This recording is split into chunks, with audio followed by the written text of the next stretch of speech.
We are going to discuss about 12th chapter electric field, that is first B portion. इसके कुछ जो पहले topics मैंने आपको सेंड किए थे उनमें हमने इलेक्ट्रिक डायपोल और इलेक्ट्रिक फील्ड की इंटेंसिटी ड्यू टू डायपोल निकाली थी एक्सियल लाइन पे, इक्वेटोरियल पे और at any point. Today we will discuss about torque on a dipole in electric field, इसकी potential energy, line of force and electric field intensity at a point due to a ring. Before that I will explain you that what is a torque. Torque क्या होता है? देखिए, जब भी हम work कहते हैं, वर्क का मतलब होता है फोर्स इनटू में डिस्टेंस, ठीक है. लेकिन जो टॉर्क है, जो फोर्स होगा वो बॉडी के अंदर लीनियर डिस्प्लेसमेंट प्रोड्यूस करेगा, लेकिन जो टॉर्क होगा वो बॉडी को रोटेट करेगा. दोनों के अंदर ये डिफरेंस है. फोर्स और टॉर्क है दोनों ही फोर्स, बट टॉर्क क्या करेगा? बॉडी को रोटेट करवाएगा, जबकि फोर्स क्या करेगा? बॉडी के अंदर लीनियर मोशन प्रोड्यूस करेगा और ये रोटेशनल मोशन प्रोड्यूस करेगा. तो सबसे पहले पॉइंट को डिस्कस करने के लिए, that is torque on electric dipole. हम सबसे पहले एक यूनिफॉर्म इलेक्ट्रिक फील्ड बनाएंगे. अगर आपको इस तरह से इलेक्ट्रिक फील्ड दिया गया है इक्वल स्पेसिंग पे, it means that is a uniform electric field. और इस फील्ड के अंदर आपको यहाँ क्या रखना है? डायपोल रखना है. टॉर्क ऑन ए डायपोल निकालना है. यहाँ मैंने डायपोल रखा, that is minus Q plus Q separated by distance 2a. ये हमने यहाँ डायपोल रखा, that is inclined at an angle theta with uniform electric field. ये डायपोल इलेक्ट्रिक फील्ड में रखा है और कितने एंगल पे इंक्लाइंड है? थीटा एंगल पे इंक्लाइंड है. हम पहले ही पढ़ चुके हैं कि electric field due to plus Q charge will be outward और minus Q charge will be inward. Means ये जो प्लस क्यू चार्ज है इसके कारण जो electric field intensity electric field होगा वो उसको फील्ड से बाहर ले जाने की कोशिश करेगा, आउटवर्ड. लेकिन माइनस क्यू के कारण जो इंटेंसिटी होगी वो इसको फील्ड के अंदर ले जाने की कोशिश करेगी. मीन्स यहाँ पर क्यू ई और यहाँ पर क्यू ई, ये प्लस का है और ये आप कह सकते हो माइनस का है. ऐसा क्यों? Because electric field intensity is equal to F upon Q and F will be equal to Q into E. This force will tends to move the dipole. अगर प्लस Q चार्ज ये force लगा रहा है तो ये outward रहेगा और ये इनवर्ड रहेगा. डायग्राम से आपको क्लियर हो रहा है कि ये डाइपोल, ये जो चार्ज है इसके ऊपर फोर्स लग रहा है, इसको बाहर ले जाने की कोशिश कर रहा है और ये अंदर ले जाने की कोशिश कर रहा है. मीन्स जो डाइपोल है वो इस तरह से रोटेट हो सकता है, ठीक है, इन दोनों फोर्सेस की वजह से, क्योंकि ये अपवर्ड है डाउनवर्ड है. डाइपोल को ऐसे रोटेशन दे सकते हैं और रोटेशन जो होगी डायपोल की, that will produce a torque. वही क्या प्रोड्यूस करती है? टॉर्क प्रोड्यूस करती है. For this we can take a perpendicular distance. हमने यहाँ से इसको ज्वाइन करवा लिया. सपोज कीजिए हमने इसको नाम दे दिया A B and C. Dipole हर एंगल पे थीटा पे इंक्लाइन है, किसके साथ? यूनिफॉर्म इलेक्ट्रिक फील्ड के साथ. अब हमने फोर्स ऑन इलेक्ट्रिक डायपोल निकाल लिया. अगर वो डायपोल टेंडेंसी रखता है टॉर्क को रोटेट करने की, देखिए यहाँ पर आपके पास कैसी सिचुएशन बन चुकी है. This situation is like this, minus Q E plus Q E separated by a distance 2a. When there is the condition like this कि two equal and opposite charges separated by a distance, जब भी दो equal and opposite force होंगे किसी दूर बीच में distance को लिए हुए, तो उनकी क्या टेंडेंसी है कि वो क्या बनाते हैं? This form a couple. ये क्या बना हुआ है? यहाँ पे एक कपल बना हुआ है. And tendency of couple is to rotate the dipole. इस कपल की क्या टेंडेंसी है कि कपल क्या कर सकता है? To rotate the dipole.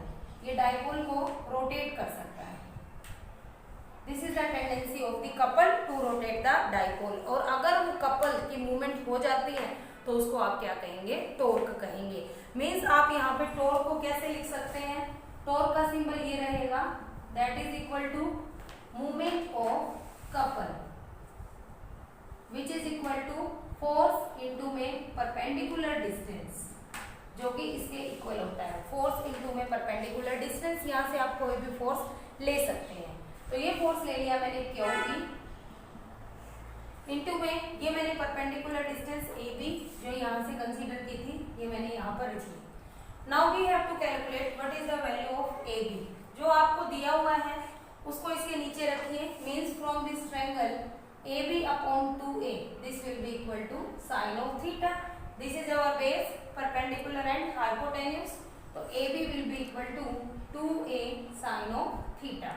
Means we can say torque is equal to QE into 2A sin theta. What is 2A into Q? That is P. Means we can say PE sin theta.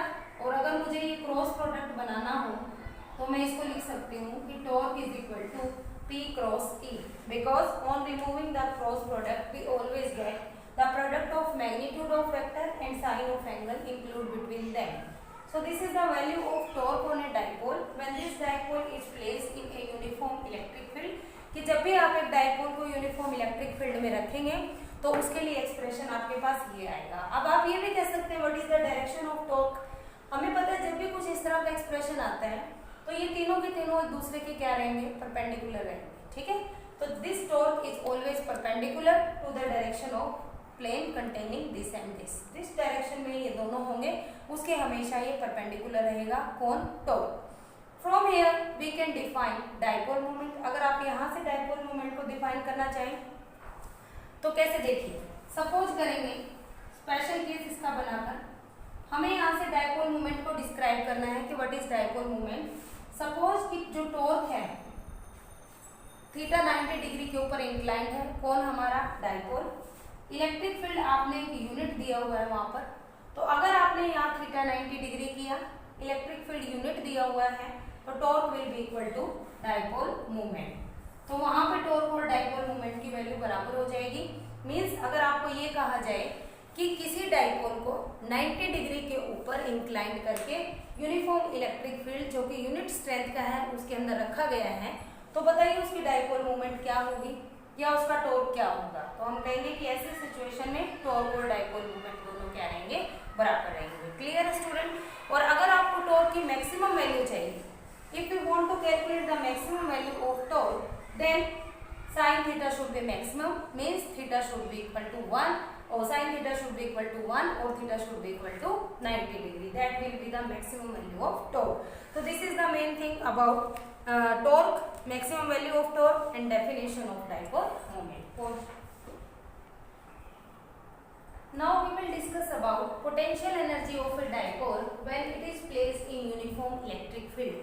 अभी हमने देखा कि जो torque आया है that torque is equal to P E sin theta or we can say torque equal to P cross E. Couple की क्या tendency है कि वो डाइपोल को रोटेट कर सकता है. सपोज कीजिए कि वो डाइपोल रोटेट हो जाता है, कितने एंगल से, d थीटा से. अगर डाइपोल रोटेट हो गया d थीटा एंगल से तो हमने स्मॉल वर्क कर दिया. Means we can say dw will be equal to torque d theta और we can say Pe sin theta d theta. ये क्या किया हमने, small amount of work is done here in rotating the dipole at an angle theta. तो हमारा torque क्या बन गया, torque d theta that is equal to Pe sin theta d theta. If we want to calculate total work done, तो this will be the integration of dw और we can say integration of Pe sin theta d theta. Clear. तो w will be equal to taking Pe outside integration of sin theta d theta. Suppose theta is from theta 1 to theta 2. Pe, what is the integration of sin theta? Sin theta का integration है minus cos of theta. तो आपने यहाँ minus cos of theta लिख देना है, theta 1 to theta 2. इस minus को बाहर ले लीजिए. We are left with upper limit minus lower limit. और we can say if I take here positive sign, तो इंटीरियर साइड में हमारे पास बनेगा cos theta 1 minus cos theta 2. क्योंकि पोटेंशियल एनर्जी है, हम कहेंगे कि this work done is stored in the potential energy of the dipole. So we can say U will be equal to Pe cos theta 1 minus cos theta 2. This is the potential energy of the dipole when it is placed in uniform electric field. अगर आप यहाँ special cases करना चाहें, first case कि theta 1 को ले लीजिए 0 degree और थीटा 2 को ले लीजिए थीटा. वैल्यू पुट कर देंगे यहाँ पर कि थीटा 1 हमारा 0 था, थीटा 2 क्या है थीटा. दूसरे केस में आप कहेंगे थीटा 1 90 था और थीटा 2 क्या है थीटा. कि फाइनल लिमिट हमने थीटा रखी है, पहले 0 से रोटेशन दी और फिर 90 से. तो जब 0 से रोटेशन देंगे तो what will B potential energy, cos of 0 minus cos of theta. What is cos 0? This is 1, यानी कि 1 minus cos of theta.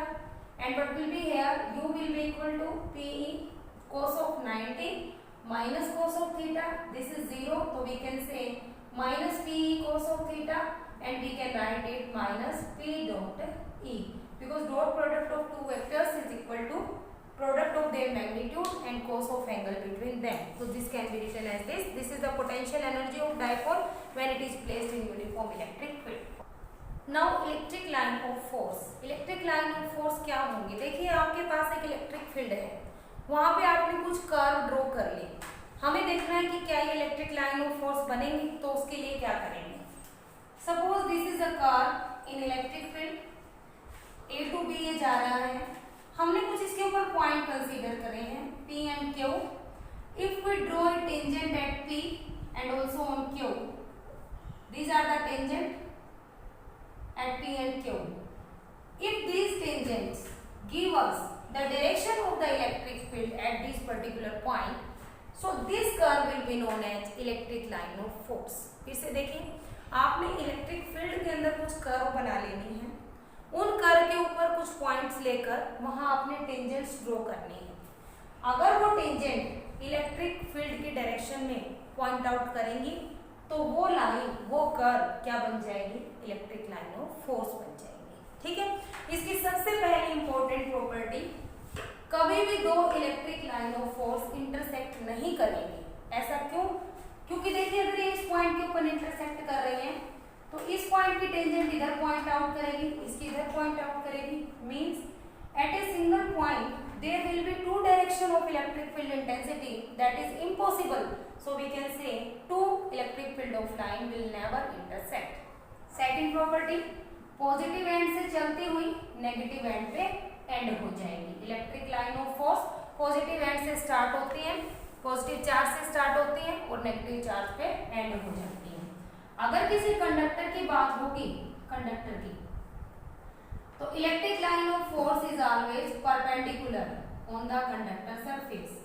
Electric line of force conductor की सरफेस के हमेशा क्या रहेंगी? नॉर्मल रहेगी. कंडक्टर के अंदर से ये कभी पास नहीं होंगी. So we can say electric field inside a conductor is zero. अगर किसी चार्ज के चारों तरफ क्राउडिंग हो रही है इलेक्ट्रिक लाइन ऑफ फोर्स की, क्राउडिंग है, तो आप कहेंगे कि वहां पे स्ट्रॉन्ग इलेक्ट्रिक फील्ड है. ठीक है. अगर किसी चार्ज के चारों तरफ क्राउडिंग ऑफ इलेक्ट्रिक लाइंस है, मींस वहां पर क्या है? फील्ड स्ट्रॉन्ग है. और अगर किसी चार्ज के चारों तरफ वीक है, तो हम कहेंगे कि वहां पर फील्ड क्या है? हमारा वीक है. यानी कि क्राउडिंग नहीं है तो आप कहेंगे इलेक्ट्रिक फील्ड वीक है, क्राउडिंग है तो इलेक्ट्रिक फील्ड स्ट्रॉन्ग है. अगर पॉजिटिव चार्ज है, चार्ज ग्रेटर देन जीरो, तो electric line of force will be outside, means positive charge के लिए. And if charge is negative, so electric line of force will be inside. This is also a very important property of electric line of force. Now we will discuss electric field intensity due to a charged ring. हमारे पास ये charge ring है, हमने इसके लिए electric field intensity इस P point पर find out कर ली. देखिए जब भी हम फिजिक्स के अंदर ऐसा कोई टॉपिक करते हैं, तो हम उस पूरी सरफेस को स्मॉलर पोर्शंस के अंदर डिवाइड कर लेते हैं. मैंने इस पूरी सरफेस का ये वाला smaller portion A B consider किया है, जिसकी लेंथ कितनी है? dl, और जिसके ऊपर चार्ज भी कितना होगा? dq, जिसके कारण फील्ड भी कितना होगा? de. Because this is a small element. इस पूरी सरफेस का हमने स्मॉल एलिमेंट कंसीडर किया है, तो इसके लिए स्मॉल लेंथ लेंगे, स्मॉल इसके ऊपर चार्ज होगा और स्मॉल ही क्या होगा? इसके कारण इलेक्ट्रिक फील्ड होगा. अगर मैं चाहूँ तो ये वाला एलिमेंट यहाँ पर भी कंसीडर किया जा सकता था, तो इसकी भी यहाँ स्मॉल एलिमेंट की स्मॉल लेंथ होती, स्मॉल उसके ऊपर चार्ज होता और उसके कारण स्मॉल इलेक्ट्रिक फील्ड होता. Suppose the radius is a and the distance of point P from its centre is r. हमने C से P को ज्वाइन करवा दिया. We join C to P. Now we have to find out electric field intensity at point P due to this length dl. सबसे पहले आपको क्या करना है कि charge per unit length, charge per unit length अगर मैं कहूं इस सरफेस के लिए, that will be equal to dq by dl, charge per unit length. अगर इसको सम अप करके लिखें तो टोटल चार्ज कितना है? क्यों? टोटल लेंथ कितनी है? 2 pi A. So we can से कि अगर मुझे लैम्डा चाहिए था that is equal to D Q by D L small portion के लिए, और होल पोर्शन के लिए क्या हो जाएगा? टोटल चार्ज अपॉन में टोटल लेंथ। तो डी क्यू की जो वैल्यू आएगी that will be equal to Q upon 2 pi A into में डी एल। ये वैल्यू आपको एज ए फर्स्ट इक्वेशन यहाँ पर कंसीडर कर लेनी है, ठीक है।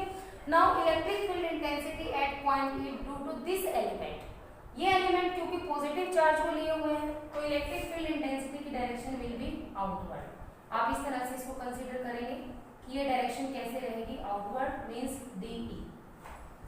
क्योंकि अब यहाँ पर ये इंक्लाइंड हो चुकी है, अगर ये इंक्लाइंड हो चुकी है तो इसके कितने कंपोनेंट बनेंगे? 2 कंपोनेंट, एक अलोंग हॉरिजॉन्टल और दूसरा along vertical. These are the components. जो along horizontal होगा that will be DE cos theta and this will be DE sin theta. ये इसके हमने कंपोनेंट बना लिए। अगर ये एंगल थीटा है तो ये एंगल भी क्या होगा? थीटा।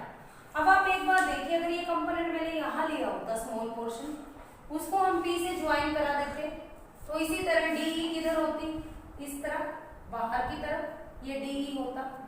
अब हम इसके टुकड़े करते तो एक बनता along horizontal और दूसरा बनता along वर्टिकल।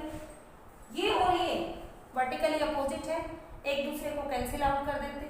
मींस जो टोटल इलेक्ट्रिक फील्ड इंटेंसिटी होती वो किसकी वजह से होती? डी ई कोस थीटा की वजह से।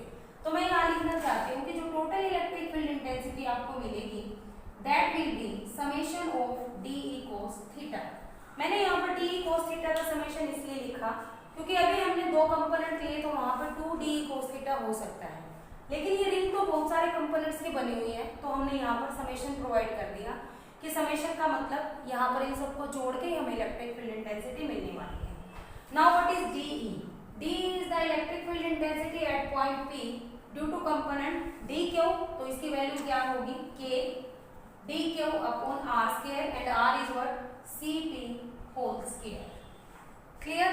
What is C P? Under root R square plus A square. तो वैल्यू पुट कर दीजिए के डी क्यू और स्क्वायर है तो स्क्वायर रूट यहाँ से कैंसिल हो जाएगा एंड व्हाट इज के? 1/4 पाई एप्सिलॉन नॉट। तो आ जाइए यहाँ पर इलेक्ट्रिक फील्ड इंटेंसिटी जो हमने कैलकुलेट करनी है, summation of K D Q R square plus A square into में cos of theta. Electric field intensity will be summation K D Q की वैल्यू हमारे पास है Q upon 2 pi A into में डी एल अपॉन में है R square plus A square और साथ में क्या है? Cos of theta. जिनका समेशन नहीं करना उनको बाहर ले आइए और बाकी अंदर रह जाएंगे। Means electric field will be equal to summation से बाहर कौन आएगा? K Q 2 pi A R square plus A square cos of theta. Summation किसका रह जाएगा स्टूडेंट? डीएल का, क्योंकि डीएल एक स्मॉल लेंथ है। अगर हमने उसका समेशन करना है तो हमारे पास टोटल लेंथ क्या आ जाएगी? 2 पाई ए। तो यहाँ पर मैंने 2 पाई ए इसको लिख दिया, K Q 2 pi A R square plus A square summation of DL is 2 pi A into में cos of theta. Now we have to find cos of theta. आपको ये राइट एंगल ट्रायंगल नजर आ रहा है, what will be cos theta from this right angle triangle? This will be base upon में hypotenuse. तो आप देखिए यहाँ पर बेस आपको क्या नजर आ रहा है, हाइपोटेन्यूज क्या नजर आ रहा है? Obviously base is R and hypotenuse is R square plus A square under the root. तो this is our cos of theta. ये वैल्यू यहाँ प्रोवाइड कर दीजिए। कोस थीटा को मैं यहाँ से रिमूव करके वैल्यू रख रही हूँ R upon under root R square plus A square. What will be the result? 2 pi a will be cancel out. K Q R upon R square plus A square power 3/2. K Q R square plus A square power 3/2. Let me check. So this is the result for electric field intensity at a point due to a charge ring. अगर हमने एक charge ring की वजह से किसी point पे electric field intensity निकालनी है तो हमारे पास रिजल्ट ये आ गया है। स्पेशल केस आप क्या कह सकते हैं? अगर ये पी पॉइंट यहाँ सेंटर पे आ जाए तो आर क्या हो जाएगा? 0। यानी कि रिंग के सेंटर के ऊपर जैसे ही R 0 होगा तो पूरा का पूरा इलेक्ट्रिक फील्ड क्या हो जाएगा, 0। दिस इज द वे कि हम क्या कहते हैं कि कंडक्टर के अंदर इलेक्ट्रिक फील्ड क्या रहता है, 0, क्योंकि वहां के अंदर कोई चार्ज हमें नहीं मिलता। चार्ज सारा का सारा कहाँ रिजाइड है, इसकी सरफेस के ऊपर। इसीलिए अभी मैंने पीछे इलेक्ट्रिक लाइन ऑफ फोर्स में कहा कि वो कंडक्टर की सरफेस के नॉर्मल रहेंगी और इसके अंदर से पास नहीं होंगी, क्योंकि उसके अंदर का इलेक्ट्रिक फील्ड क्या रहेगा, 0। सेकेंड पॉइंट में मैं ये कह सकती हूँ कि अगर ये डिस्टेंस r काफी ज्यादा हो जाए किसके कंपैरिजन में, a के कंपैरिजन में, तो आप यहाँ से a को क्या कर देंगे, नेग्लेक्ट कर देंगे and you will left with k Q r power 3 और we can say k Q by r square. At last हमारा ये रिजल्ट निकलेगा k Q by r square where k is 1/4 pi epsilon naught. तो these were the topic of electric field, that is the first B students। I hope कि topics आपको clear हो गए होंगे। इनके ऊपर बेस्ड न्यूमेरिकल क्वेश्चंस की भी प्रैक्टिस कीजिए। नेक्स्ट वीडियो में हम electric flux that is first C and the last topic of first chapter we will discuss that. जब तक के लिए हम मिलते हैं नेक्स्ट वीडियो में, तब तक स्टे सेफ, स्टे होम।